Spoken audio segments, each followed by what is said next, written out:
chiropractor. Dr. Randall Gates, board-certified chiropractic neurologist, also a chiropractor. And today we're going to talk about stress and hypertension. Last week we did, we've begun to do a series, first week of every month, of answering questions. Apparently we already have enough questions for the next several months. But one of the questions was related to stress and hypertension and blood pressure.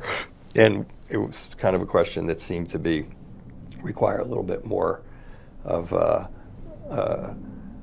coverage than just answering it in that format. So to me, stress and hypertension is something we see every day, all day long. It's a big part of what we see. It's kind of took like, okay, stress and hypertension, yeah. Mm-hmm. But when you're in something all day, it seems so obvious and so normal and everything. And then when you get a question like that, you realize that there's a lot of folks out there wondering about the connections and what the mechanisms are and so on and so forth. So I think the question was more specifically about the renin-angiotensin aldosterone or renin-angiotensin system or something along those nature. So and how stress affects it. And how stress affects it. So they must have been trolling through the internet or something like that, looking about stress and how to get rid of it. Right. I wouldn't say trolling because trolling has a different connotation. I'm not an internet guy. We do this right every week. Every week we sit here. I don't know Facebook. I don't know Twitter. I don't know internet, and I don't know what trolling means. So now I know it's something I probably have to learn what it means. Okay. All right. So relative to stress in the renin-angiotensin system. So basically, we have systems in our kidney that help to know if you're bleeding out, and those systems, in essence, will raise blood pressure in the event that, like, you severed an artery. And that's kind of the way renal physiology works in control of blood pressure. That's how everybody learns it. Well, in Guyton's physiology, it says that 90% of high blood pressure is essential, according to at least the last edition I looked at. And so that means, in essence, usually that it's stress. They think it's chronic stress that's affecting blood pressure. Now, there are other factors, clearly. If you have diabetes, if you're overweight, if you have heart disease, hardening of the arteries, that can all affect blood pressure as well. But stress is clearly a factor. And I attached some articles today where they looked at college students, for example, who are studying for a test. And they did find that when they're under stress, their renin levels go up, and that that can affect blood pressure. There's also a lot of association between things like PTSD and other stressful circumstances and raising renin levels. So the answer is yes. Stress is going to affect the release of renin through release of adrenaline and the juxtaglomerular apparatus in the kidney, where renin is released from, has beta-1 adrenergic receptors, which are basically adrenaline receptors that will release renin. Now that's a technical description, but the person who wanted this video probably wanted that answer. Well, that's what they asked for. That's what they asked for. So that's why I'm giving you those nuances there. Other really interesting facets include how renin and the whole just maybe another little backup. So renin is released from the kidney. Renin talks to the liver where you have angiotensinogen, and then there's conversion of angiotensinogen to angiotensin 1, and then there's conversion from angiotensin 1 to angiotensin 2. A lot of that happens in the lungs. And most of your blood pressure medications are either trying to block one of the angiotensin mechanisms or the angiotensin converting enzymes. So there's ACE inhibitors. ACE inhibitors, and then there's ARBs, which are angiotensin receptor blockers. Yeah.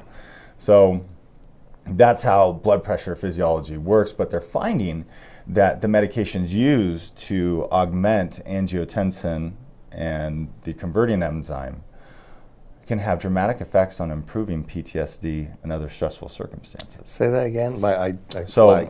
Drugs that are used to control angiotensin metabolism can have dramatic effects on PTSD because in the brain there are all these negative feedbacks. So basically, if you're stressed, the cortisol goes up, your brain should sense the cortisol is up, and then it should cause the cortisol to go down. But in a lot of, they term it psychopathology, basically your anxiety disorders, your depressive disorders, cortisol will go up and it will stay up chronically. And we talk about that in other videos in the really harmful physiologic effects of that. Well, they're finding a similar circumstance where the feedback mechanism for this renin-angiotensin system becomes off in conditions of the chronic stressful state like PTSD. And by using these medications, they're seeing an actual improvement in some of these symptoms, at least in animal studies. So it's exciting. Okay, so I'm going to take it in a little different direction. It was hard to know. Like, the question was something relative to how does stress affect the renin-angiotensin. Right. In other words, how does stress affect blood pressure? So you just got the explanation on that. And if you were in the alternative world, the question might have been, how does stress affect adrenal glands? Because everything in the alternative world is about the adrenal glands. If you can't fix the adrenal glands, you can't fix anything. And we did several articles on how the adrenal glands is the wrong target, that the real right target is the brain.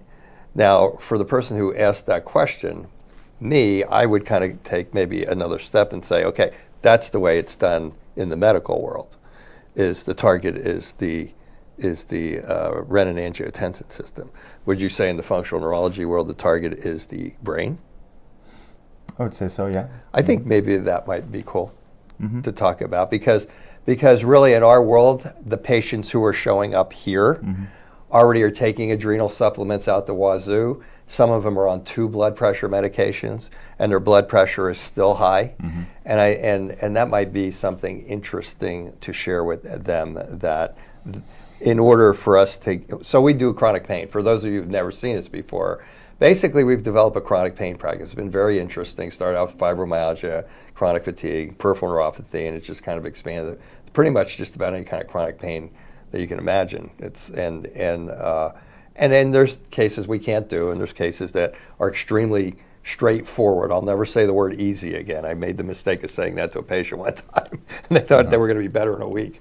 But we have that. We run that whole spectrum, and one of the big things is they're all in a chronic fight-flight syndrome. They're all under some sort of stress. Some of them have higher blood pressure than the others, but getting them down off of that ledge, preferably without the drugs, is really where you want to go. Is that something that you think somebody might want to hear?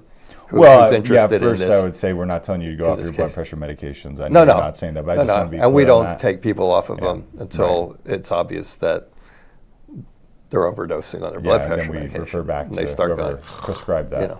Yeah. So in essence, getting to the bottom of it, your stress response is driving this mechanism. So why is that stress response so chronically hyperactive? And usually, as we've talked about in the other videos, your frontal lobes are being damaged by the high levels of cortisol, as is your memory area, termed the hippocampus.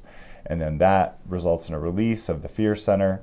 And that can be one of the main mechanisms. We see a lot of people who've been through very adverse early life circumstances, and that can affect this mechanism as well. It may just be your chronic daily stress too. We see patients all the time where, they lose loved ones, they have problems with their kids, like, kids dying or losing businesses and things like that, things that are chronically stressful for an individual.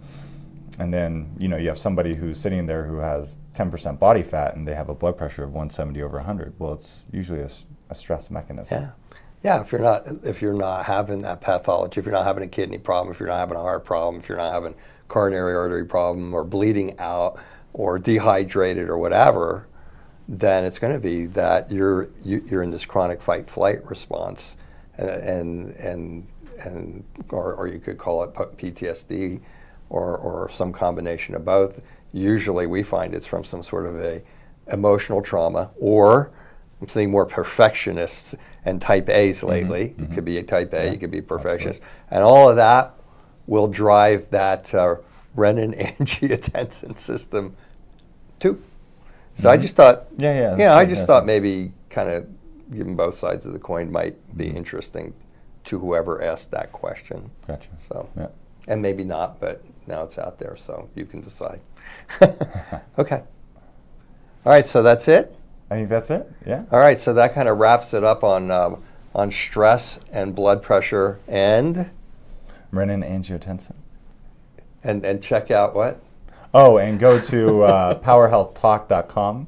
If you have any comments, the research articles are there to today's broadcast. It's as markety as we're going to get, so we got to throw that. All right, so we'll see you next week, and please feel free to send us your requests for topics. It makes my life a lot easier. Okay, bye. I should have said.